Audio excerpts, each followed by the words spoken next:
দেওয়ালিকা, এটা যার সবচেয়ে বড় অবদান সেই রেজা, ও সবসময় ফোন দিত, স্যার কি করবো, আমি বলবো করো, তুমি করতে থাকো, তারপর যা লাগে তো আমরা আছি।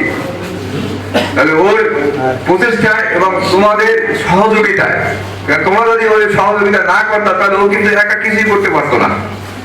সেই অবস্থান থেকে সুন্দর একটা দেওয়ালিকা, যেটা আমরা 82, আমি তো 82 সালে ভর্তি হয়েছিলাম, তখন আমাদের ক্যাম্পাসে শুধু দেওয়ালিকা ছিল, যতগুলো পলিটিক্যাল পার্টি ছিল সবাই দেওয়ালিকা লিখত।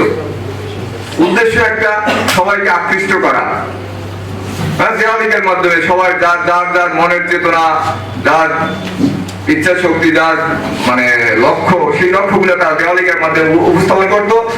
এবং এইটাই ছিল আমাদের তখন একমাত্র বাহক। কিন্তু সেই 82 সালের পর থেকে মানে বোর্ডে 90-তে আমরা চলে গেলাম, তারপর থেকে দেওয়ালিকা হয়েছে কিনা আমার